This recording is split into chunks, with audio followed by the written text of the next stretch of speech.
Abraham memegang dagunya dan berputar-putar di dekat senjata pertahanan untuk beberapa saat, dan berkata, syarat penggunaan benda ini adalah memperbaikinya dengan baut tugas berat, untuk memastikannya tidak goyang saat memotretkan.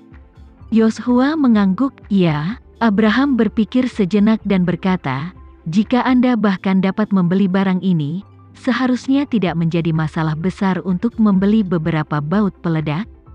Baut peledak, Yosua bertanya dengan rasa ingin tahu, untuk apa itu?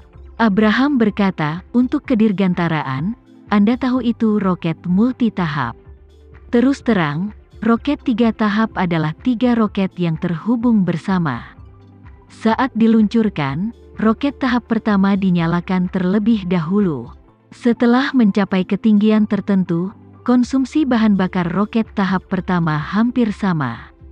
Penting untuk segera menyadari pemisahan dari roket tahap kedua, dan kemudian roket tahap kedua menyala dan kemudian terbang. Tetapi persyaratan soliditas sambungan roket juga sangat tinggi, dan persyaratan pemisahannya yang cepat harus diselesaikan dalam sekejap, sehingga para ilmuwan dirgantara menemukan semacam baut peledak. Terus terang, baut tugas berat memiliki perangkat peledakan bawaan dan perangkat pengapian. Saat dibutuhkan, asalkan listriknya hidup, seluruh baut bisa langsung meledak, lalu bisa langsung dipisahkan. Yosua mengingat peluncuran roket itu. Gambar itu tiba-tiba muncul di benaknya, dan dia berkata, aku tahu, benda itu sangat cepat. Secara umum, ketika booster dipisahkan, itu meledak dalam sekejap. Ya, Abraham mengangguk, dan berkata, benda ini sangat tepat, dan dapat memastikan bahwa hanya dirinya sendiri yang akan diledakkan, dan peralatan yang terhubung dengannya tidak akan rusak. Itu tidak hanya digunakan untuk roket tetapi juga untuk kursi pelarian pilot pesawat tempur.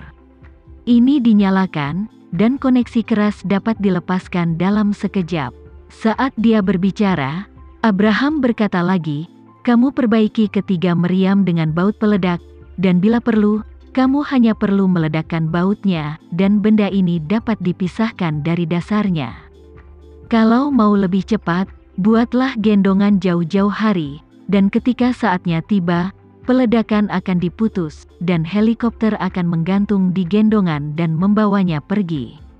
Ide bagus. Yosua mengepalkan tinjunya dengan bersemangat, dan berseru, terima kasih, saudaraku, saya akan mengatur agar orang-orang pergi berbelanja.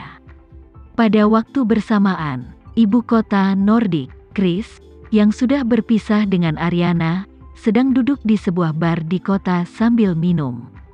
Dalam beberapa hari terakhir, dia mulai dari Bergen dan menyelidiki sepanjang jalan, ingin tahu kemana perginya penjaga kavaleri yang hilang, tapi dia belum menemukan petunjuk yang berhubungan dengan mereka. Padahal, saat berada di Bergen, dia memikirkan dua arah.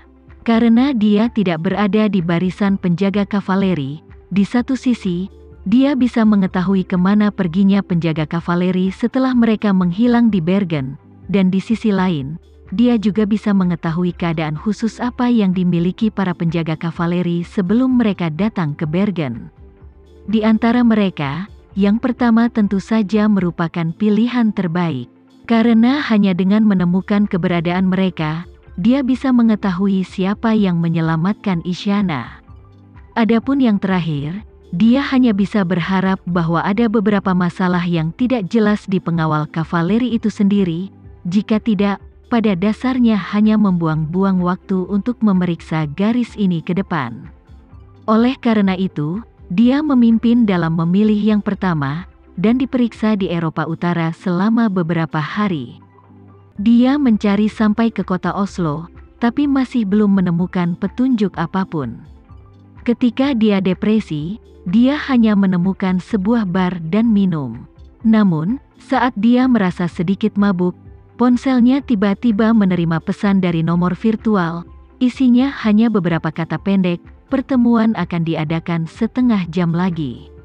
Dia dengan enggan meletakkan ponselnya, mengambil 2 uang kertas dan meletakkannya di bawah gelas anggur, bangkit dan berjalan keluar dari bar. Kembali ke hotel tempat dia menginap, dia mandi dan membuka perangkat lunak khusus di ponselnya tepat waktu. Setelah membuka perangkat lunak, pertama kali masuk dan keluar kata sandi, dan kemudian melakukan pengenalan wajah dan pengenalan suara. Setelah semua berlalu, akunnya secara otomatis ditarik ke ruang rapat online oleh sistem. Di layar ponsel saat ini, total ada 5 layar seukuran kotak korek api, salah satunya ada di tengah, dan 4 sisanya tersebar di 4 sudut layar ponsel. Namun, 3 dari 5 bingkai layar benar-benar hitam, menunjukkan bahwa mereka belum terhubung, dan hanya 2 orang yang terhubung, yakni dirinya yang muncul di pojok kanan atas layar real-time, dan seorang lelaki tua berjanggut putih di pojok kiri atas. Melihat pria tua berjanggut putih itu, Chris membungkukkan tangannya dengan hormat, dan berkata sambil tersenyum, "Adi, di mana kamu?" "Surabaya," kata Adi ringan. Chris buru-buru bertanya, "Lalu, apakah kamu mendapatkan petunjuk untuk menemukan Isyana?" "Tidak," Adi menggelengkan kepalanya, masih menghargai kata-kata seperti emas. Chris merentangkan pinggangnya, menguap, dan berkata, "Oh, gadis ini benar-benar licik." Saat dia berbicara, sudut kiri bawah menunjukkan seseorang yang terhubung, dan wajah seorang pria paruh baya muncul di layar. Chris mengulurkan tangannya untuk menyapa, "Bisma, apakah kamu tidak menikmati hidup di New York?" Pria bernama Bisma tersenyum dan berkata, "Aku menunggu untuk keluar kali ini untuk menyelesaikan masalah bagi Tuhan." "Katakanlah, itu sama di mana-mana." Saat ini, layar di pojok kanan bawah juga menyala, dan Ariana muncul di layar. Melihat bahwa dia sepertinya duduk sendirian di jet bisnis, Chris bertanya, "Mau kemana, Ariana?" Ariana berkata dengan tenang, "Aku akan pergi ke timur jauh untuk melihat di mana tanahnya jarang penduduknya." Itu memenuhi persyaratan Isyana untuk bersembunyi. Chris bertanya dengan heran, "Pergi ke timur jauh? Mengapa kau tidak menyapa sebelumnya?" Ariana berkata dengan santai, "Kamu dan aku memilih arah yang berbeda, jadi tidak masalah jika aku menyapamu atau tidak, Chris." Chris hendak mengatakan sesuatu, tapi gambar tengah tiba-tiba menyala, dan ekspresi keempat orang itu semuanya ketakutan. Lalu mereka semua langsung berhenti berbicara. Gambar di tengah berubah dari gelap gulita menjadi cahaya putih, dan tidak ada objek lain atau bahkan garis besar yang terlihat. Segera setelah itu, mereka mendengar suara yang diproses oleh pengubah suara dan bertanya dengan dingin, "Apa kemajuannya?" Mendengar suara pertanyaan Tuan, ekspresi semua orang terpesona. Adi berbicara lebih dulu dan berkata dengan hormat, "Kembali ke Tuhan, saya sedang menyelidiki di Surabaya. Belum ada petunjuk yang jelas, tapi bawahan ini percaya bahwa akan ada keuntungan di Indonesia." Tuhan bertanya dengan dingin, "Kamu masih berpikir bahwa Isyana kemungkinan besar akan melarikan diri kembali ke Indonesia?" "Ya," Adi menjawab, "bawahan ini berpikir bahwa dia seharusnya berada di Indonesia." Tuhan bertanya kepadanya, "Mengapa kamu begitu yakin?" "Adi, bawahan ini telah menganalisis situasi Isyana saat ini. Baginya, memilih tempat liar dengan area yang luas dan sedikit orang untuk bersembunyi sepertinya merupakan pilihan terbaik. Tapi bawahan ini percaya bahwa dia telah gagal sekali di Eropa Utara. Jadi kali ini, dia pasti akan melakukan sebaliknya dan pergi ke tempat yang paling banyak orangnya." Dan seperti kata pepatah, seorang pertapa bersembunyi di kota, bersembunyi di Indonesia jelas merupakan pilihan terbaik untuknya.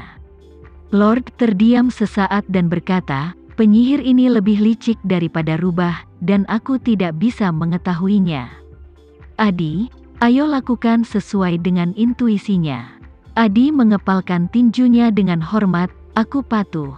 Tuhan berkata lagi, "Ngomong-ngomong, karena kamu telah tiba di Indonesia, kamu harus meluangkan waktu untuk mengunjungi Jakarta."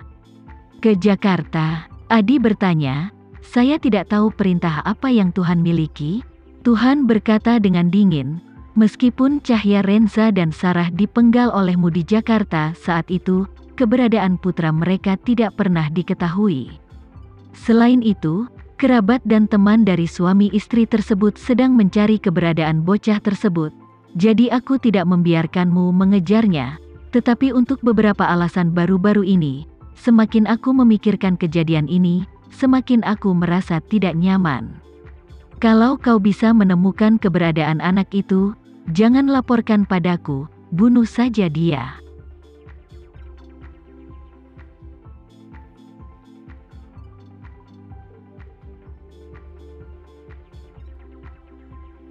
Sekian dulu ya video kali ini, kita lanjutkan lagi videonya di lain waktu. Oh iya, bagaimana menurut kalian? Semoga bisa sedikit menghibur kalian semua. Untuk teman-teman yang baru nonton, jangan lupa subscribe ya, hehehe. Dan kalau teman-teman ada yang ingin gabung langganan, bisa langsung gabung saja untuk dapat fitur yang menarik dan sedikit membantu Mimin. Terima kasih banyak sudah menonton, sampai jumpa lagi, bye.